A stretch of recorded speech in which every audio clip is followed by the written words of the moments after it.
Hi. Good morning. Good morning. Welcome to the last day of the True Colors Fund 40 to None Summit. Thank you all for getting up early and being here today for the start of today. I'm going to kick us off with just describing for you and sharing with you some thoughts about my virtual reality project that we've set up here today at the conference. So it's a project that you can go ahead and experience for yourselves. Very excited about it. And I wrote my thoughts down because that's how I roll. So, about a year and a half ago, I attended the TED Women Conference in Monterey, California, and I was blown away by one particular presentation. First, it was by a Latinx pioneer in tech and a woman. Second, Second, her projects are virtual reality videos for social justice, otherwise known as immersive journalism. Noni de la Peña and her group of talented artists at Emblematic Group create innovative ways through these virtual reality videos to experience really important stories around hunger, subject matter like excessive use of force, domestic violence. It was really seriously moving work, and I was captivated and inspired. So when it was over, I walked right up to her and I said, I think we should make a virtual reality video for the LGBTQ community. And she said, let's do it. So for the last year and a half, we've been working on this. Actually, in June, we were invited by the White House to show one iteration of many. It's still in process. We welcome your feedback. It's been a really exciting process and one I'm really proud of. The potential for creating empathy around issues greatly affecting our youth excited me and motivated me as we moved forward. So many of our youth experiencing homelessness are youth whose lives touch on many intersections, whether they be gender identity, gender expression, race, class, sexual orientation, religion, citizenship status.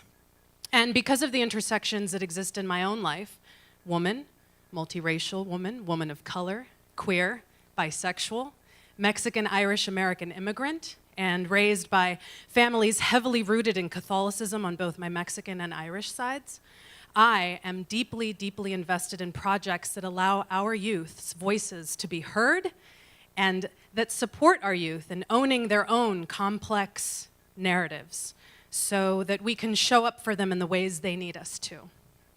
Now, thank you. Thanks. So, finding the content for this first video was really challenging, actually, but with the help of the True Colors Fund, Jayma Shelton, Twiggy Garcon, and last but not least, the executive director of the True Colors Fund, Gregory Lewis, we were introduced to Daniel Ashley Pierce, who captured the day that he came out to his family on his cell phone. He has been and was and still is incredibly generous, and he was so gracious in allowing us to build this virtual reality project from the ground up using the audio from his video, not to mention his recollection and his many contributions in recalling exactly what happened.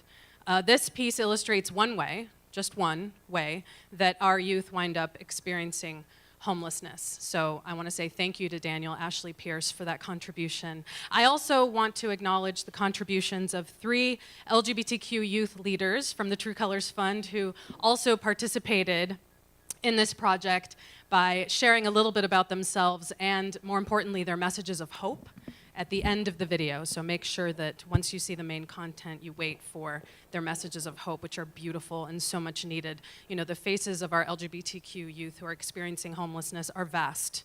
There's so many different faces, and we need to see them all. So I'd like to thank them as well. Angel Toshiko Van Stark, Cynthia Domenzain Mejia, and Phoebe Van Cleef, who I believe is with us here today. Where are you at? Where are you at? Hey. Thank you so much.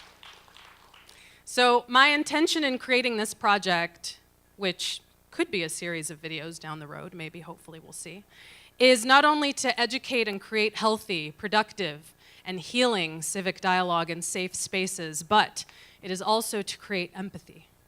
It's to create empathy for our youth in a world that is sorely lacking it. And so now, I would like to introduce you to the fierce Latina pioneer who inspired this project and who has led its creation with her beautiful mind, her heart, and spirit.